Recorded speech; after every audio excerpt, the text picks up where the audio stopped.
A paz do Senhor, meus irmãos. E aí, tudo bem com você, meu querido? Espero que você esteja bem. Eu sou o Pastor Heraldo e nós vamos aqui para mais uma EBD em Foco.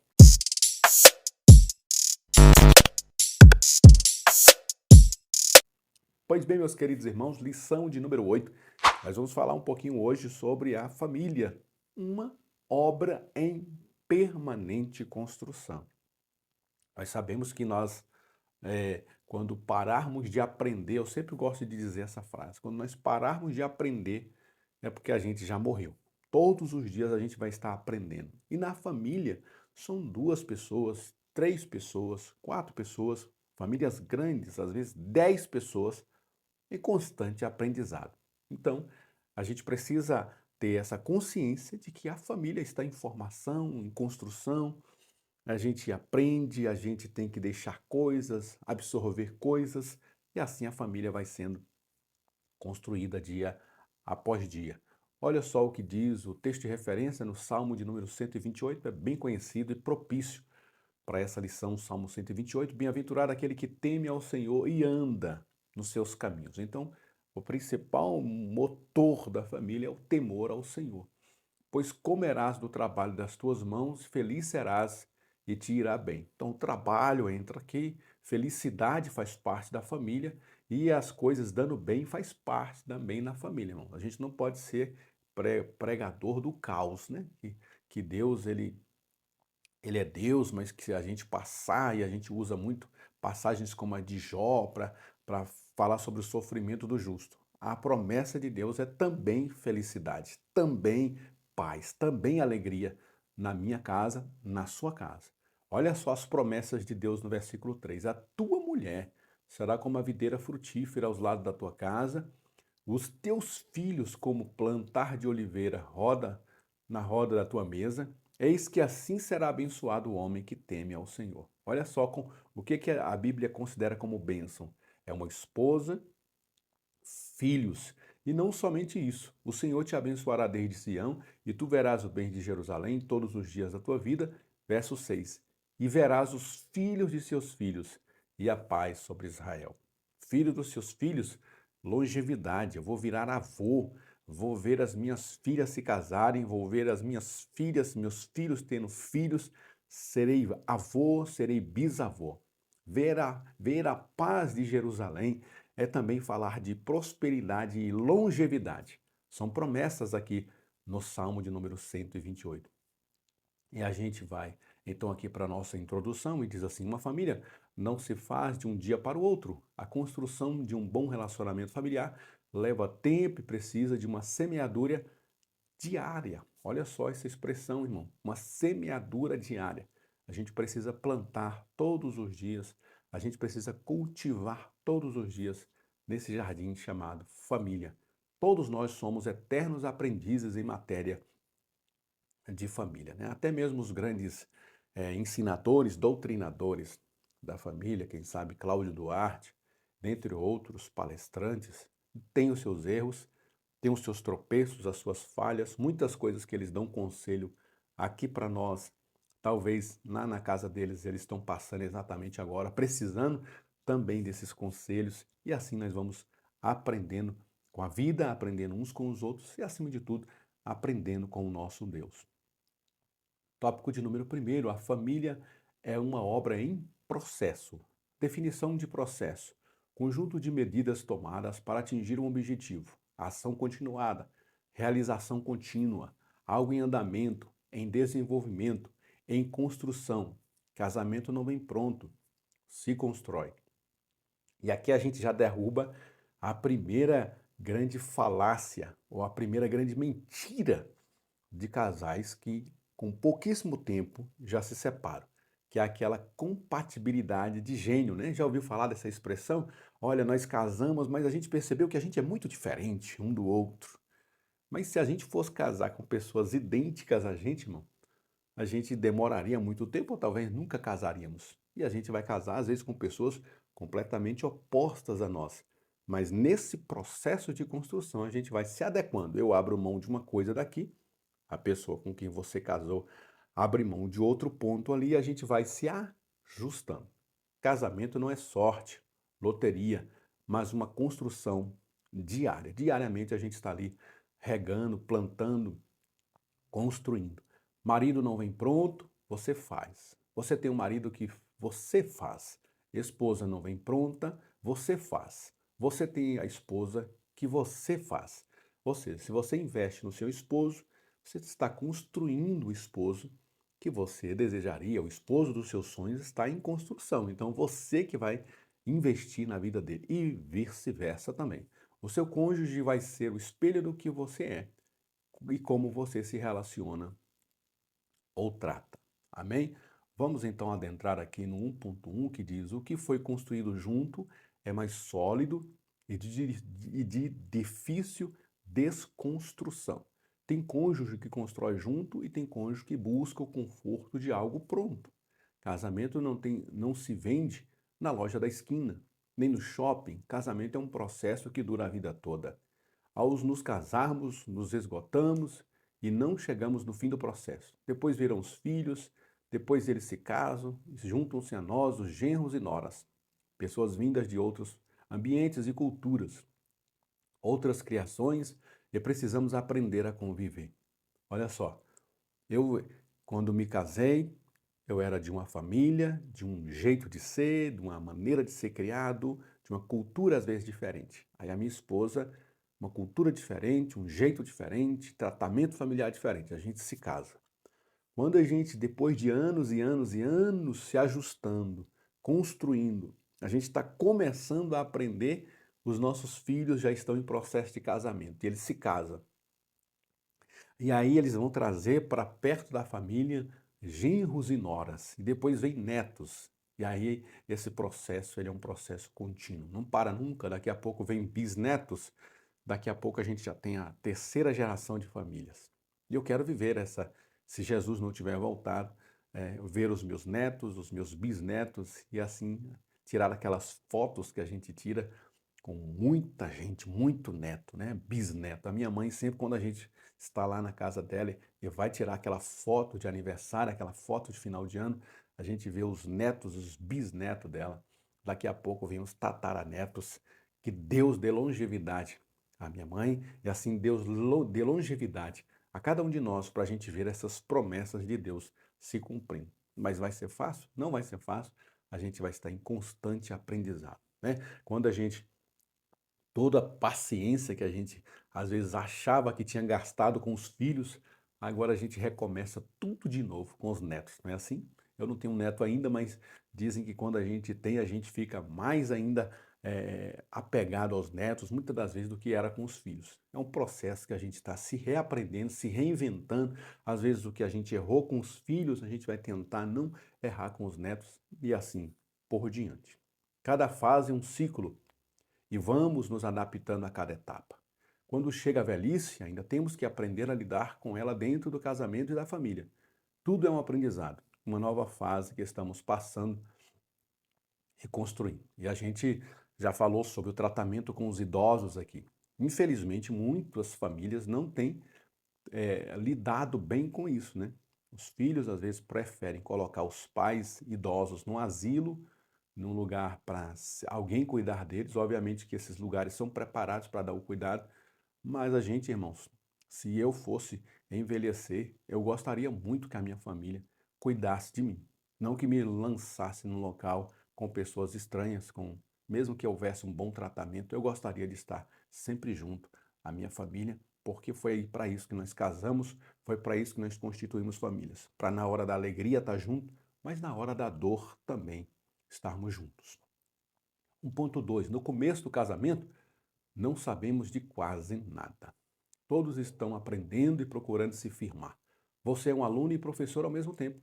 A família é uma grande construção que acaba com o fim da vida. Por isso, todos estamos em obras. Precisamos aprender e nos esforçar a fazer valer a pena estar casado.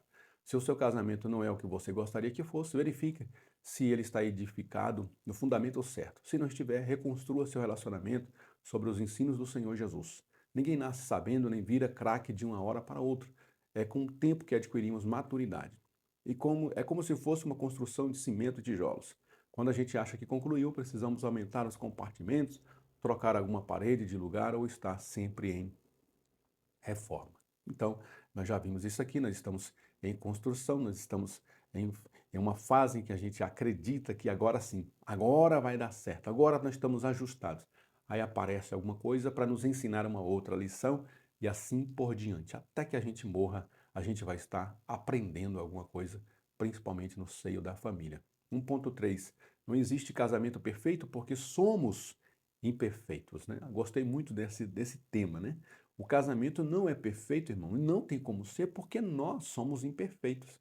Junta duas pessoas imperfeitas, a gente vai precisar trabalhar para tirar o máximo de espinhos e imperfeições. Há uma parábola que a gente aprende sobre o porco-espinho, né? Que uma certa feita, por causa do frio, eles se juntaram próximos demais e acabou um ferindo o outro com seus espinhos. E com o tempo eles se aprenderam a chegar próximo um do outro, de maneira que não o espinho de um do outro não ferisse o outro e eles pudessem se aquecer, mas sem ferir um ao outro. Então assim a gente vai se adequando ao nosso cônjuge, à família, para a gente conviver junto com as nossas falhas, com as nossas dificuldades. Tem coisa que a gente só vai conseguir tirar do nosso esposo, da nossa esposa, com muitos anos de oração, de busca, de aconselhamento. Tem coisa que é mais rápida, mas tudo isso faz parte de um processo de aprendizado. Não existe casamento perfeito, porque nós somos imperfeitos. Que frase maravilhosa do 1.3, né? Estamos prosseguindo para alcançar a perfeição. Não existe casamento perfeito, mas existe casamento 100% possível de convivência. Então, se a gente souber lidar, abrir mão, aqui e acolá, nosso cônjuge abre mão aqui e acolá, a gente vai se ajustando e a gente vai convivendo. Aí a gente vai aperfeiçoando juntos. Quando falamos em casamento, lembramos da personalidade dos cônjuges, do temperamento, da volubilidade, da mutabilidade, ação mútua, né? Estamos o tempo todo estudando o nosso cônjuge. Para tudo que vale a pena na vida precisa de esforço. Para tudo na vida tem um preço que não quer pagar. Quem não quer pagar, desista. O casamento não é diferente, é um esforço contínuo para conviver.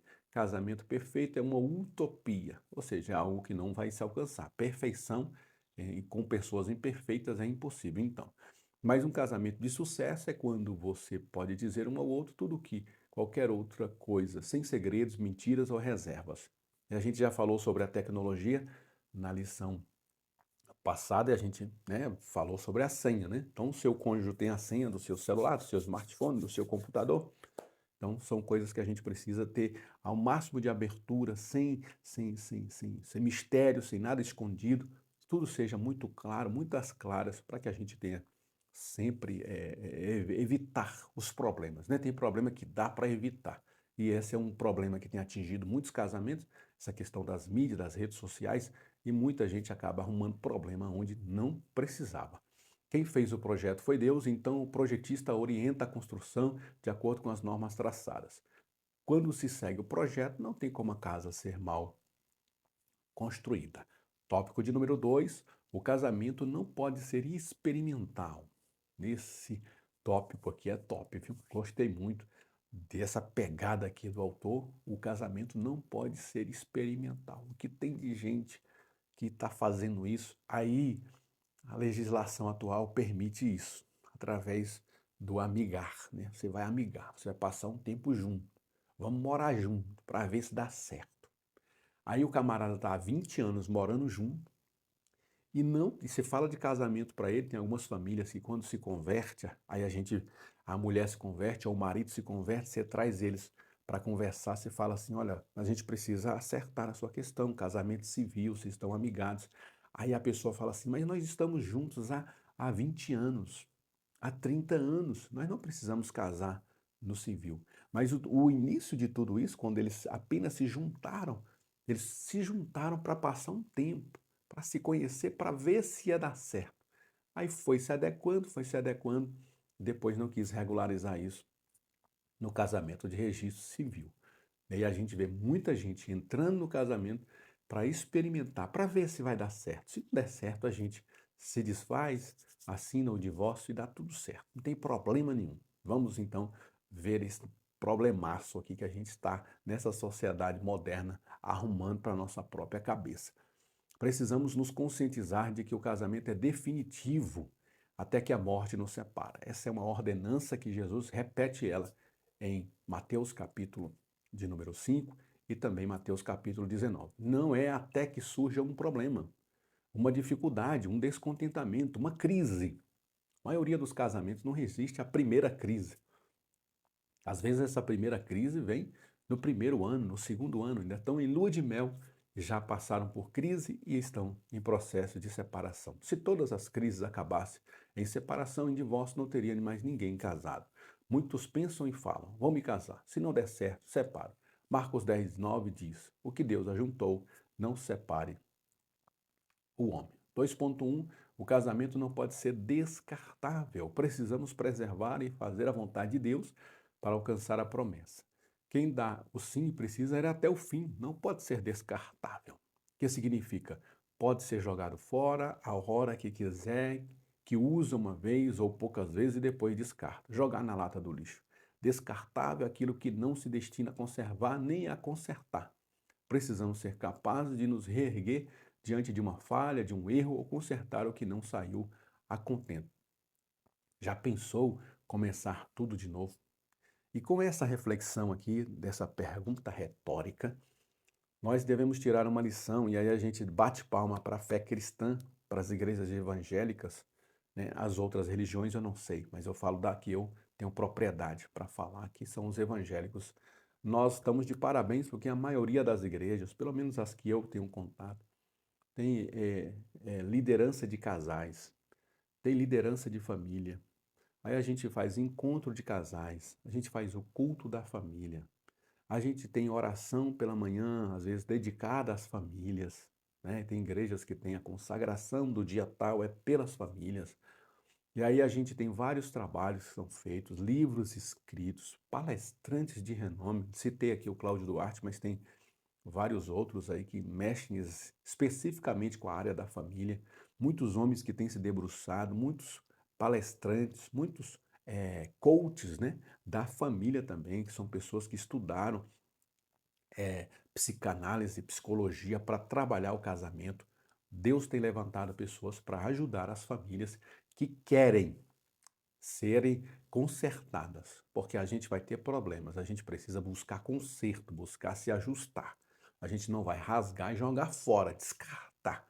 Mas para isso Deus tem levantado também pessoas para ajudar as famílias. Graças a Deus por isso, né? Porque começar tudo de novo, se a gente pode consertar uma coisa que deu certo até aqui, estava bom até aqui, a gente só teve desajustes. Vamos buscar ajuda, vamos buscar socorro, vamos ajustar o que precisa ser ajustado e vamos continuar a jornada juntos. Não jogue fora aquilo que você tem construído com muito sacrifício. Quem sabe 10, 15, 20, 30, 50 anos de casamento, irmão. E olhar para trás e saber o que realizou, mas perdeu tudo pela insensatez do descarte. Precisamos dar o nosso melhor e, se possível, fazer diferente e ser a diferença em nosso relacionamento, né?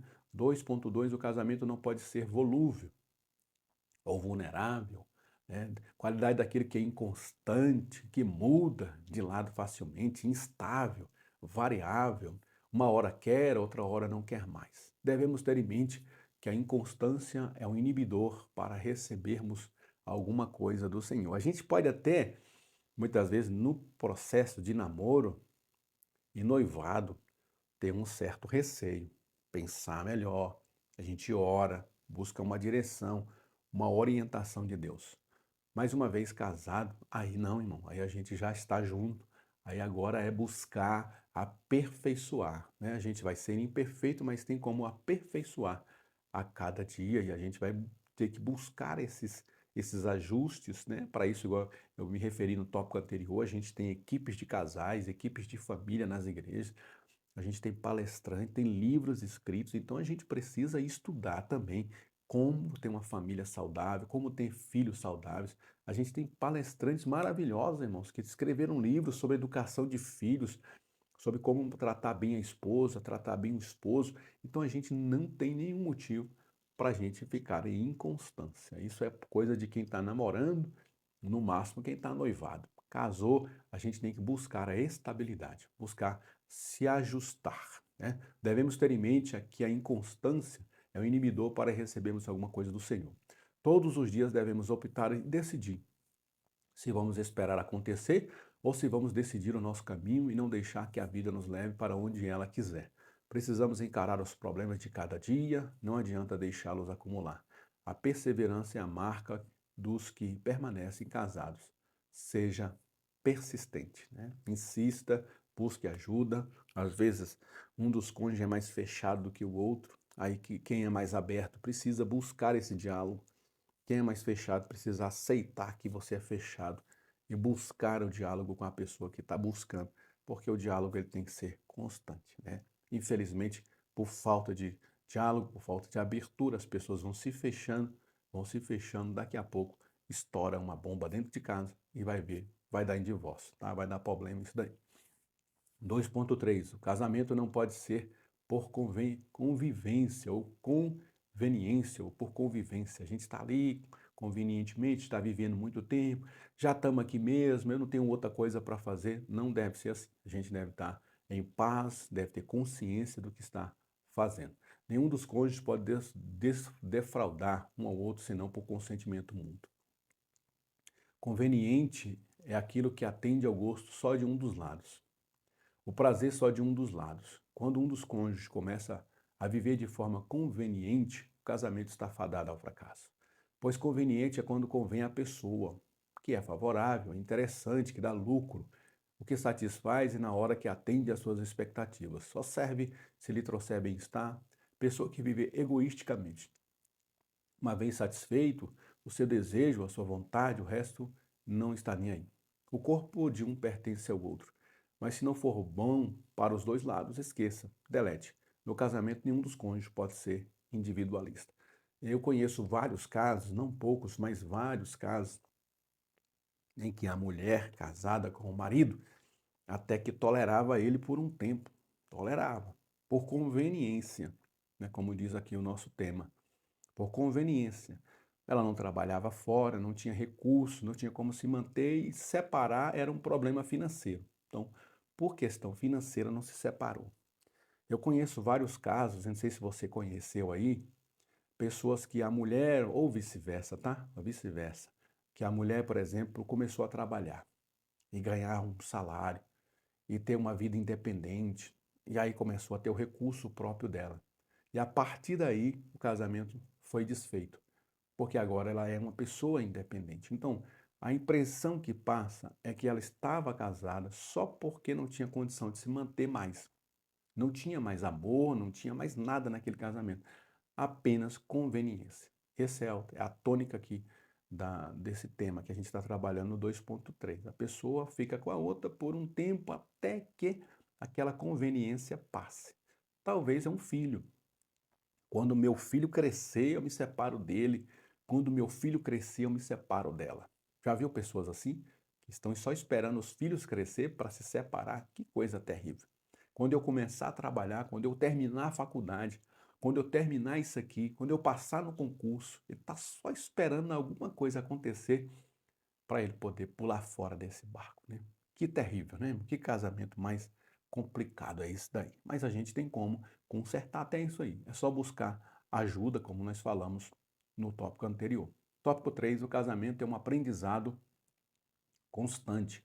O aprendizado é um processo contínuo de aprender, de adquirir conhecimento, competências, habilidades e mudar comportamentos. É preciso estar fundamentado em Cristo, aprender aquilo que pode solidificar o casamento e a família, pontos que podem convergir os cônjuges para uma história diferente no relacionamento entre eles e com a família que lhes cercam. Não devemos ser ouvintes, mas praticantes. Aprenda a cortar as arestas e a lapidar as pedras preciosas, casamento e família.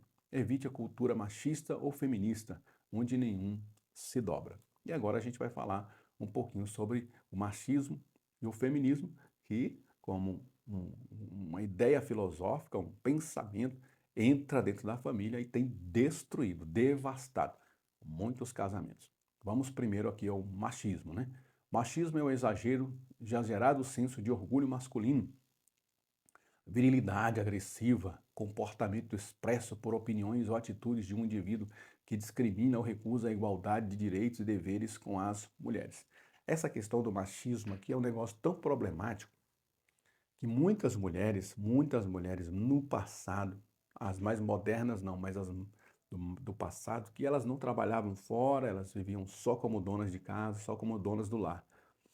E aí o homem que sustentava a casa, que mantinha a casa, ele levava a família na base muito pesada, muito machista, muito autoritário, e muitas mulheres ficaram casadas, morreram casadas, mas foram a vida inteira infelizes. Isso também é um problema, irmãos.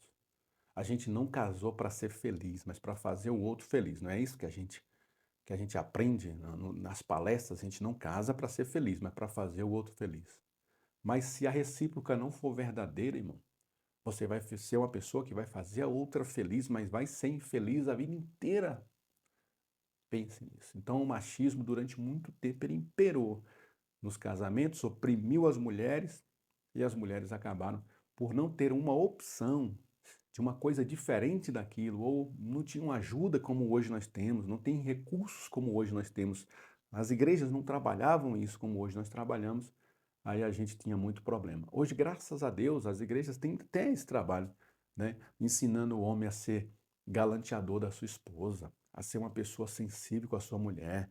A gente tem feito trabalhos em que a gente conscientiza os casais, os maridos. Quando a gente vai falar com os casais, a gente tem uma palavra específica para o marido, para ele ser uma pessoa mais romântica, menos grotesca, menos robusta, sabe? Aquele camarada sem lapidação, sem papa na língua, que fala do jeito que quer, que é agressivo nas ações, nas palavras, como se a mulher fosse apenas um objeto a mais dentro da casa dele. E a gente tem buscado, através de palestras e ensino, consertar algumas coisas nesse sentido aí, tá? O machismo pensa que sempre está numa posição superior ao que o feminino, ou seja, o machismo é a ideia errônea de que os homens são sempre superiores às mulheres. A mulher perde o seu direito de livre expressão, perde a sua personalidade, sendo forçada pela sociedade machista a servir e a assistir vontades do homem, custe o que custar. O homem foi dado em lugar de cabeça. Cabeça é liderança, liderança não é déspota. Líder discute o assunto em pauta, um líder procura chegar a um acordo antes de bater o martelo. Devemos conviver com entendimento para que nossas orações não sejam interrompidas. Então é um assunto bem simples, a gente conhece vários casos, eu conheço vários casos de maridos que até hoje, irmão, pasmem vocês, até hoje tem irmãs que penam na mão desses homens. Homens difíceis, duros, aprenderam com o pai, aprenderam com o avô, duros e não aprendem nunca. Mas ainda há solução, a gente primeiro ora, depois aconselha, depois busca direção, aí vai buscar tratamento. Tem como a gente consertar isso, né? A gente não é devoto ou apregoeiro da separação, do divórcio, mas a gente também tem que buscar a cada dia no nosso casamento aperfeiçoar. A gente não pode viver a vida inteira casada e aprisionado, principalmente as mulheres, aprisionado dentro de um casamento em que ela é maltratada, que ela é vilipendiada. E aí um detalhe importante que não pode deixar de se falar aqui, irmãos. Se houver agressão física, na primeira agressão física ou até verbal, aí sim, a própria legislação permite sim que você se afaste desse homem, que você busque ajuda, que você busque os seus direitos, porque você está correndo risco de vida. Uma pessoa, um homem que levanta a voz, que levanta a mão contra a mulher, que bate na esposa, que seja por palavras até, tá? Não precisa ser só agressão física, não. Agressão verbal. Um homem machista que bate na mulher, que toca na mulher, tem que ser ele denunciado para as autoridades, ser preso e responder um processo judicial. Aí a gente já está falando de crime. Nós estamos falando aqui de atitudes que às vezes são machistas, atitudes grosseiras, mas que não penderam ainda para o lado da agressão verbal e agressão física. Se chegar na agressão verbal e física, aí a legislação te ordena sair de dentro dessa casa, largar esse homem e processá-lo, porque ele pode, como a gente tem visto aqui no DF, na nossa cidade, todos os dias a gente liga o jornal e aparece. o 30º caso de feminicídio, o 40º caso de feminicídio, o 50º caso de feminicídio. A gente vai deixar chegar a 1000 casos, a 1 milhão de casos de feminicídio, o marido matando a mulher dentro de casa, irmão, espancando dentro de casa. Aí você vai ver a história, começou já tem anos essa conversa. Bateu uma vez, ela deixou para lá. Bateu 2 vezes, ela deixou para lá. Espancou, ela perdoou. Espancou de novo, perdoou. Aí uma hora, irmão, vai bater e não vai ter saída. É uma pena a gente estar falando desse assunto aqui, mas a gente não está aqui para passar pano para nós também. Isso acontece até dentro de lares cristãos, né? Maridos que ofendem, espancam as mulheres com palavras ou até com agressão física, e aí não há denúncia, a pessoa fica ali em oração, buscando a Deus em oração, isso é bom, mas tem que ter atitude, irmão. Espancou, bateu, tocou em você, machucou, encostou a mão em você, aí já não é somente oração, não. Aí é justiça. Vai para a delegacia, registra um boletim de ocorrência, denuncia esse homem, que as autoridades vão colocar a mão nele direitinho. Aí, se Deus quiser trabalhar ele para te trazer ele de volta, aí é uma coisa que Deus pode perfeitamente fazer. Mas não aceite nada mais, nada menos do que ser bem tratada. Esse é o conselho que eu deixo para você, minhas irmãs que estão me assistindo aqui. Para você que é homem, muito cuidado, irmão. Muito cuidado. Se você é aquele cara grosseiro que aprendeu com o seu pai, com o seu avô, com seus antepassados a ser uma pessoa rústica, grosseira, existe um limite para isso, tá? Então tome cuidado naquilo que você está falando, naquilo que você está fazendo, porque você pode estar a 1 milímetro de praticar um crime, e esse crime a nossa sociedade não está perdoando mais, tá? Então, quem tem ouvidos para ouvir, ouça o que o Espírito diz aqui à igreja. 3.2. A cultura feminista é prejudicial ao casamento. Feminismo é uma doutrina que preconiza o aprimoramento e a ampliação do papel e dos direitos das mulheres na sociedade. Pede o fim da sociedade patriarcal, reivindica a igualdade política, jurídica, social entre os homens e mulheres. Até aqui, ok, irmão. Sociedade patriarcal, uma sociedade baseada em que o homem é o sustentador da família. Essa classificação, ela já não tem mais valia para a nossa sociedade. Por quê? Porque a mulher hoje trabalha fora e tem muitas famílias em que a mulher sustenta a casa. Então, a mulher sustentar a casa e deixar o homem ser o provedor é sabedoria da mulher. Ela trabalha, ela tem um salário de 10 mil. O homem trabalha e ganha 1.000. Mas quem é o provedor da casa tem que ser sempre o homem, tem que dar essa honra para ele. Mas essa questão patriarcal, que só o homem trabalha, que só o homem sustenta a casa, essa filosofia já se encerrou, tá? Essa corrente de pensamento diz que a sua atuação não existe, não sexista, isso é, não busca impor algum tipo de superioridade feminina, mas a igualdade entre os sexos. O feminismo não quer emancipar somente no mercado de trabalho. A principal crítica feita a esse corrente é de valorizar excessivamente a condição econômica, cultural, colocar a mulher na dominação do homem. Aí o feminismo, aí inversão dos papéis, né? Aí o erro do feminismo não está em colocar a mulher no mesmo salário que o homem, colocar o mesmo direito que o homem, socialmente, politicamente, culturalmente, ok. Nós somos filhos de Deus, em imagem e semelhança de Deus. Mas aí você colocar nas mulheres numa questão de dominação sobre os homens, aí é que mora o problema. O feminismo procura apontar que os indivíduos são iguais ou possuem os mesmos valores dentro de uma sociedade. A mulher foi dada como submissa ao seu marido, a missão está com o homem, a mulher, na qualidade de submissa, ajuda o seu marido em tudo e o auxilia na execução das suas responsabilidades e projetos, mesmo com o desenvolvimento intelectual e profissional das mulheres. Não podemos esquecer que, perante a Bíblia Sagrada, no casamento, cada um tem o seu papel. Então, qual é o conselho que eu dou para essa lição, irmão? Que você pegue esse tópico 3.1 do machismo, dê uma pincelada com muito cuidado. Dê alguns conselhos com muito cuidado, porque dá pano para manga, tá? E no 3.2, dê alguns conselhos, faça alguns apontamentos também com muito cuidado, porque é um tema específico, muito espinhoso. Se a gente não domina esse assunto, a gente pode entrar numa seara que tem alguém do outro lado que entende muito, que é defensor dessa teoria, e aí a gente pode apanhar ali com a lição na mão, tá? Então tome muito cuidado, tenha sabedoria, estude isso antes de falar sobre machismo e feminismo, Porque pode ter alguém lá assistindo que é defensor dessa ideia, pasmem, no nosso meio. É cristão, mas está no nosso meio. E ele é defensor disso e ele pode te dobrar através de argumento. Então, tome muito cuidado na hora que for fazer os comentários para a gente não ter problemas ali de discussões. Tem discussões que são proveitosas, tem discussões que só vão trazer problemas ali para quem está assistindo aquela aula, tá?